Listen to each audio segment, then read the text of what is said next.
मिलते हैं सत्संग करने के, एक अपनी अंदर पॉजिटिव चेंजेस आत्म मंथन द्वारा करके, और वही एक रूप देखा जाए तो कहाँ ये हर साल अगर संसारिक रूप में एक डिसीजंस अलग अलग हो सकते हैं, पर एक आध्यात्मिकता से जुड़े डिसीजंस हर साल यही हैं कि निरंकार ही प्राथमिकता है, सेवा सुमिरन सत्संग ही प्राथमिकता है। और भक्त तो यही कामना करता है कि पिछले साल जितना सुमिरन किया, मन का लगाव निरंकार से इस साल और ज़्यादा बढ़े और संगतें करने को मिलें, ये सेवा भी पहले से ज़्यादा बढ़ चढ़ के उस भाव में लगकर हूँ। तो उसी तरह संतों ने उस तरह से भी जहाँ संसारिक अपनी रिस्पॉन्सिबिलिटीज़ को निभाना है, वहीं एक जागरूक अवस्था में होकर ये समाज के लिए भी अपनी आध्यात्मिकता को पकड़कर जीवन ऐसा बनाना है कि वो ही एक संदेश रूप हो। फिर शब्दों का सहारा लिया जाए ना लिया जाए, एक जीता जागता ये प्रचार रूप संदेश ही स्वयं बनकर इस साल से यही रहे भाव हर एक का कि कैसे अपने ऊपर सुधार करते हुए ये साल को हर पल में पूरी तरह से जीना है। ये being in the moment, living in the moment वाली बात की इस पल में इस पल को पूरी तरह भी जीना है, पूरी चेतन अवस्था में होके, निरंकार के एहसास में होके। अक्सर हम वो बात जब जानते हैं कि एक सेंटेंस में बोला जाए तो जो बीता हुआ समय भूतकाल और आने वाला भविष्य, ये पास्ट और एक फ्यूचर की बात, तो ये माया रूप ही है। अगर हम कुछ पिछले समय को पकड़ के उसी में या तो उस तरह से उसको देखते हैं कि ये समय बहुत अच्छा था और अभी का समय उसके मुकाबले अच्छा नहीं, तो भी ये माया रूप ही था। समय ने बदलना है, सिचुएशंस ने बदलना है, तो फिर पास्ट को भी पकड़ कर बैठे रहना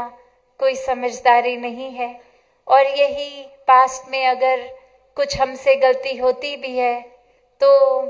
उसका मन में अभी प्रेजेंट में भी गिल्ट फील करते रहना, वो भार फील करते रहना,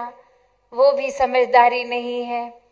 वो गलती हो गई, उससे शिक्षा लेके आगे अपने मन को मोटिवेट करके इस पल में आगे बढ़ने की ही बात ये भक्तों ने सिखाई है। और उसी तरह आने वाले समय की चिंता करना या फिर एक बहुत ही ऐसी चीज़ से आगे से फ्यूचर को लेके थोड़ा सा डर कि किस तरह से आगे का जीवन होगा, वो भावों से भी संत मुक्त कर देते हैं। शिक्षाएं यही हैं संतों की कि एक इस पल को पूरी तरह जब जिएंगे इस निरंकार के एहसास में, तो अपनी पुरानी एक गलतियों को भी इसी पल में सुधारेंगे और आगे ये भाव रखेंगे कि सब दातार का ही किया अभी तक भी आगे भी, तो फिर चिंता किस बात की। हम सिर्फ अपने कर्मों पे फोकस रखें, अपनी नीयत पे, इंटेंशन पे, और बाकी जो निराकार करे सब पूर्ण है, सब वाकई ही हमारे लिए भी सभी के लिए उसी में बेहतरी है। तो ऐसे ही शिक्षाओं से इस रूप में ये भक्ति भरा जीवन हर कोई जिए, संतों के महात्माओं के वचनों को पूरी तरह जीवन में डालकर, और फिर ये बात हर रूप में कि ये साल का हर दिन ही एक नए साल वाला उत्साह, एक मन में जज्बा, ये प्यार अपने अंदर और बढ़ाने का, हर एक से एक मधुर वाणी का प्रयोग करके एक भाषा में मिठास सिर्फ बनावटी नहीं, अंदर से बाहर तक जिस से भी कोई मनमुटाव है, वो एक बात उनकी अगर कोई है तो वो बात को भुलाकर आगे बढ़ के फिर से ये प्यार का रिश्ता एक बनाने वाली बात, और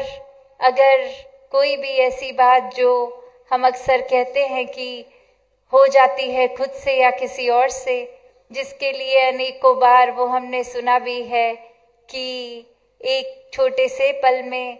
कितना हमारा रिएक्शन एक उस तरह खराब हो जाता है कि हम नाता ही तोड़ देते हैं। तो एक वापस से प्यार वाला नाता हर एक से बनाना है और एक किसी की भी भूल को पकड़कर नहीं, हर एक को क्षमा भी करते जाना है और खुद भी हर एक से क्षमा मांगनी है। कैसे फिर किसी की बात पे उस तरह